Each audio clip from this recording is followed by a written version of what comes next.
Hey Al, it's Adore, and I've played the Division 2's beta.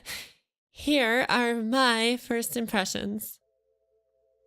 I'm first gonna start with the story, as it's probably the shortest part of my impressions.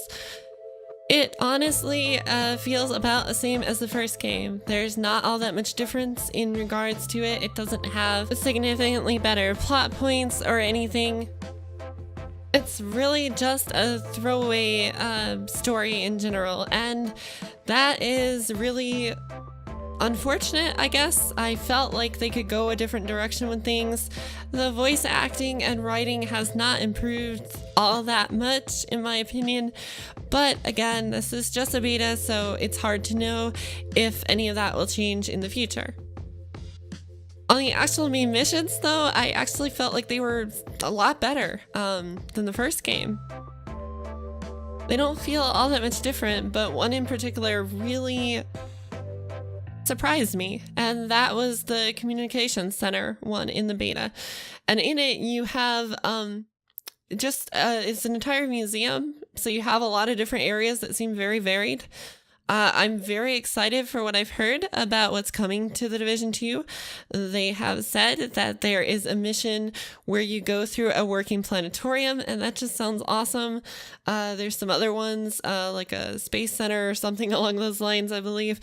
And all that sounds really great. I think that those are going to be far more interesting missions than we had in the first game. And on top of just the main missions, the side quests and side activities in the game actually feel a lot better than the first Division 2. All right, so in the first one, if you haven't played it, you would have these different very filler missions that you would do where you would go and do the most simplistic things, honestly. And then this would level up different categories. You had the medical, which was a green icon on the map. You had security, which is the blue icon on the map. And then you had like a technician or engineer or something, I can't remember, which was the yellow one.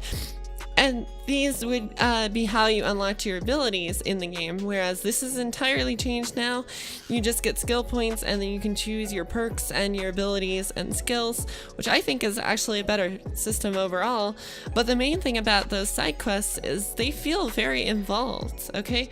You're not just going to one little area outside and fighting maybe 5 enemies and then that's it, which, I mean, it was good because in the first game, this was quite a grind in the first place, and you weren't getting much in the way of resources from it. But what feels so much better is I think you're getting a lot more resources now, and the missions themselves involve going into entirely large environments, taking out enemies, hacking different devices and stuff while holding them off, and, you know, sometimes fighting a boss or something. But it all feels just so much more like they worked a lot harder on this. And the side quests feel so much less filler, so I'm really excited about that.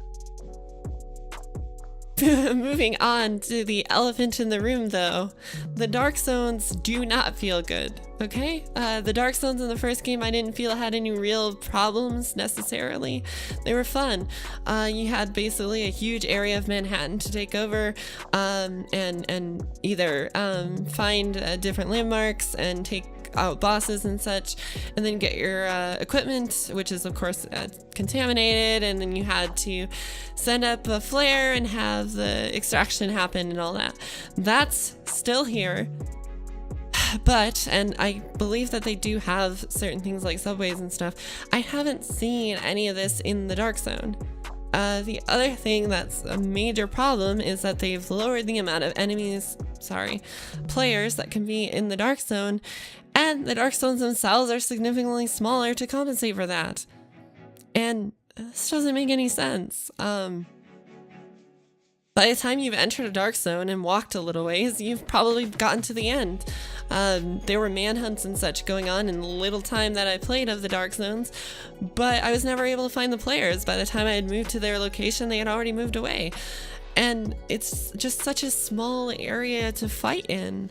I can't see too many people being excited about their squads coming in and fighting people in such a tiny environment where people can't really run away or anything. And as I said, I didn't see subways or any like upward like overpasses or anything, which I would like to see. A lot of variance in different altitude type setups. So that you have a lot more verticality to everything. That would be awesome. And then, of course, with the subways, you'd have the ground level and then go down into the subways and you have a whole entire new environment. I'm really hoping that this is going to be in the game, but I didn't see it at all in the Dark Zones. And there are 3 of them, but they each have their own sort of theme. And so I don't feel like they're going to feel all that varied. And there's just not much room to build tactics with your team and squad and all that. I just can't see why they dropped the ball so much on the Dark Zones. On gunplay, which is something that feels significantly tighter, I just want to say the first negative one thing I'll say is that the weapon types haven't changed. This, I think, has a lot to do with the actual theme of the game. So it's the same type of thing. I believe it's like 6 months after the first game. And so you don't have like rocket launchers. You don't have like improvised weapon types because this is just your basic military shooter theme there. So you can't really have like sci-fi weapons or anything all that interesting. And this is unfortunate. And this was already a problem that I felt with the theme in the first place. But if that's the theme that you're going to go for, there's only so much that you can actually do with it. Overall, the actual presentation in the game and like graphics and everything feel about the same as the last game, although there's like a lot of water effects and weather effects with like lightning and thunderstorms and stuff that can happen. And so there's a lot of areas that are covered in water, and so the reflections and stuff really stand out in the Division 2's beta, and of course they will in the launch game as well. And performance overall on my PC, I'm running a overclock 1060, which some pretty significant overclocks, as well as a 9900K i9, which is great. I've never had something that powerful before. This is a whole new build, specifically for making videos and stuff, but also for doing a lot of other work. And it ran really well. I was able to, with whatever the default settings were, stay at 60 all the time. I think it was set to like high or very high, something along those lines. So I'm not at all disappointed with how the game actually looks, but I do feel that it looks about the same as the first game in regards to the actual engine. The world itself, though, feels a lot more alive. So instead of in the first game where you just do those tiny little side missions, which are very filler, and then get some resources to upgrade just your first settlement or whatever, there are a whole bunch of different settlements. At least that's what it appears to be the case of, and they have different civilians and you're building them up. Like I built a game room for the kids and stuff like that with one of the projects, and that's really cool. So that's kind of how it works now. You have these projects and it really makes everything feel a lot more alive. And then in the actual like overworld area, you have squads going around and they're patrolling and they're doing things, and it just feels so much more real. And that's really great. The actual area, the environment that you're in, obviously is Washington, D.C. So you have all these cool monuments and stuff, and you're going to be going into familiar locations if you're familiar with Washington, D.C. and its monuments. And this is really great. I feel like this is a better location than the first game, because in Manhattan, again, other than the subways and being able to move up in verticality into the buildings and skyscrapers, which of course I'm hoping we're going to be fighting and stuff the same in the Division 2, just like that. The overall like architecture didn't really look all that different. Obviously, New York has different architecture and Times Square is going to look different than other parts of Manhattan, but still, it was kind of drab and pretty boring, and the colors were pretty much the same and all that. So in this game, of course, you have greens and much more vibrant colors and a lot more saturation and all that, because you're dealing with an entirely new environment with different weather systems. I really love this. This is great. More of this, please. On to the actual abilities, which this is an area where, other than the normal gunplay, I felt that the abilities became more secondary than they were in the first game, which is the absolute opposite of a different game, which I've been playing a lot of, about 135 hours, I think, which is Anthem. In Anthem, you're getting your abilities all the time and you're always able to use them, and it's really great. But in this game, I just felt like the abilities were recharging a lot slower. Honestly, they felt kind of like the ultimates in the first game. And that's really unfortunate, as I would like to be able to use my abilities more often and it not just come down to the guns, as guns are guns. I mean, what can I say? So, the abilities that I was able to use in the beta were the drone, the chem launcher, and the turret. And I liked the turret, and the other two I didn't really care for. So on the drone, you had a couple different versions. One of them is one that would give you armor kind of constantly, which was really cool. And then you had a roller seeker mine. What was strange was when I played the endgame specialist classes, one of them already had for default set up the drone with the armor restoring and the roller seeker mine with the armor restoring as well. And actually the seeker mine is the other ability, sorry, I was able to use in the beta. But that's such a weird default setup, as that would be overkill, right? With regard to armor and stuff. What a weird choice. Anyways, the drone was pretty good with the armor restoring, but there's a different version of it called the drone bombardier. And I felt like this is really weak, and maybe I just don't know what I'm doing, but it didn't seem to work very well for me. I would try to use it even on the normal enemies, which we're going to get to AI in a little bit, because that's the best thing about Division 2. But even the normal enemies move around significantly more than the last game, which is great, but it means that this ability feels really ineffective. Even against bosses, I did not ever have this work. It sends out a drone and it bombs an area, but by the time I sent it, the enemies had already moved. And this was without fail every single time I tried to use it. I think I maybe got to use it once and it worked. So that doesn't feel very good. The chem launcher, by comparison to that, feels really good against slow bosses, but again, it's still an issue of them moving around so often that it's still hard to get them. But the chem launcher puts out chemicals on the ground, and you shoot it with your weapon, creates a fire explosion, and leaves fire there, which burns enemies, and that's great. But again, they just kind of move, so it also felt really ineffective. Now, the specializations, these are amazing, okay? And I'm going to explain a couple of reasons why I think this is. The first reason is that in the first game, you had ultimate abilities, and they all felt very similar. They gave you, I think, rate of fire increases, damage reduction. They healed you, obviously, your armor and stuff came back when you would use them. And so they were a good little get out of harm's way type thing. But overall, they didn't have that much variance between them. They were very, very similar. In this game, all the specializations feel very different. You have a 50 cal sniper rifle character, you have a demolition grenade launcher character. These are, of course, the ones in the beta, but there are other specializations that are coming to Division 2, so super excited for launch. And the other one in the beta, sorry, was the archer. You have exploding arrows that you fire. The reason I really like these over the other ultimates is that in the first game, I felt like I was able to use an ultimate maybe once or twice throughout an entire mission.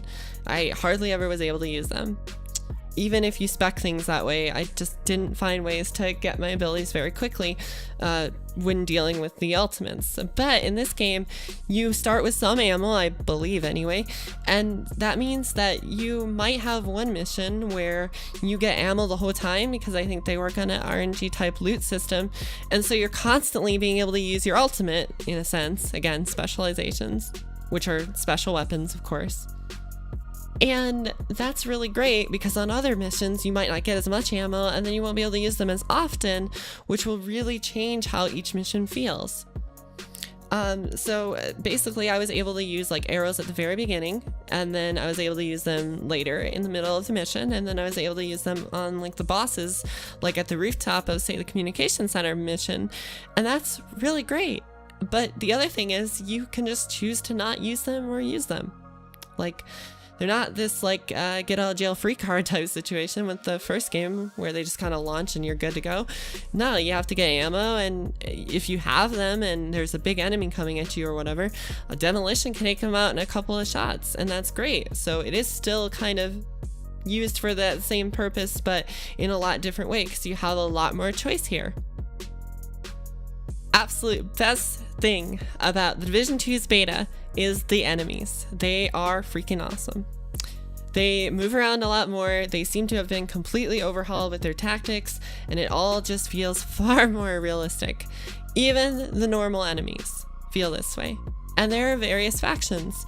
Now, one thing that people are complaining a lot about with Anthem, and I would have to agree, is that there is enemy variance, but the enemies themselves and the enemy types don't really do anything. They just kind of stand around. And this is how I felt about the first division's AI with the different factions. Now, of course, I would love to see like 20 different enemy types or 40 different enemy types.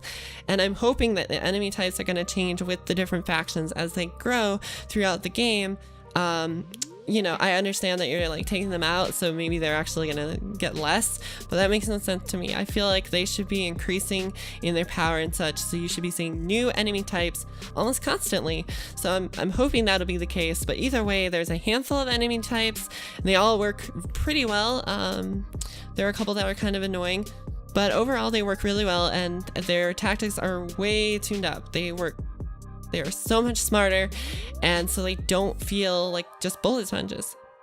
On that note, the actual armored enemies, which are like your boss brute characters, they have armor, but if you're skilled, you can shoot the armor parts and they'll break off much quicker than like a normal bullet spongy type enemy. And they usually have like a little vulnerability, like a little capsule or something you can shoot, and it'll cause a fire explosion and take out one of their armor pieces. And this is just really great. I really love this. This feels so much better, and the enemies no longer feel like the bullet sponges that I still kind of feel like they do in the first division. Finally, in the endgame, you get to fight a new faction, which is called the Black Tusk, and these are highly trained and use much more realistic tactics against you. So their rushing and such is significantly more a lot harder to deal with. It's a big challenge, and they use a lot more abilities than the regular enemies, which do have abilities. The only thing I would say is I think they need tuned down just slightly, because I think that sending out as many drones as they do and explosive RC cars and stuff is just a little too much. So tune them down just slightly and they'll be perfect for launch. You experience these on the endgame missions, which are invaded versions of the main missions, and these are amazing because every single mission feels different because of how their tactics actually work. They will play out completely differently, although the actual enemy placement doesn't really change. So you'll still go into the same areas fighting the exact same enemies, they'll just work a lot differently. But objectives for the main missions are not the same as the normal story missions. And so this also makes the missions feel different. And I also felt like the environments themselves looked a little different. Like they might have different lighting or different lights in certain rooms and stuff. And this really does give you that sense of variance to the missions. So I really, really liked it. Overall, I loved the Division 2's beta. I felt like it's on a totally different level than, say, something like Anthem right now, with much better AI, much better enemies. Of course, I would love to see a little bit better. I'd love to see that every single mission you go in, they actually change up what enemies you fight and how they interact with you and stuff. Obviously, the Black Tusk can actually repel in and stuff. So there are certainly a lot of ways that they can go with this, but overall, everything just feels so much better, and the presentation is at least on the same level as the first division. Although I did feel that the menus and UI were a little bit more confusing. There's just a lot more like bright colors and stuff, so it felt like it's a little harder to navigate menus, and the modding. I didn't really like how the modding kind of works. At least from what I could understand, and someone may have to correct me in the comments, but in the beta, as you get certain skills, you're able to just kind of put on different sights for your weapons and stuff. You can just give it an ACOG sight if you wanted. And I like this but it also kind of means that I think they're removing some of the loot that we had, which was picking up different mods and stuff. So maybe those are just default ones that you can put on, and that would be awesome if there's all these other ones that we can go for, like epics and exotics. I don't know if they would have exotic mods, particularly like weapon mods or whatever, but I think that would be awesome if they did. The skill system is totally different in that you level up and you can spend on perks or spend on different skills and stuff. I think I mentioned it earlier, and that's great. I really love that too. So overall, I think that this is a really good package. I think it's pretty much a safe buy. The beta was really well done. I didn't experience any bugs at all. I really hope you liked the video. Please subscribe to my channel and ring the bell, because if you don't ring the bell, then you won't hear from me very often. Sad face. And don't forget to like the video if you liked it, but if you didn't, there's a less happy button down below, but you wouldn't want to click that and do bad things to me now, would you? Please share this video everywhere, and as always, have a wonderful rest of your day. Alright, bye-bye.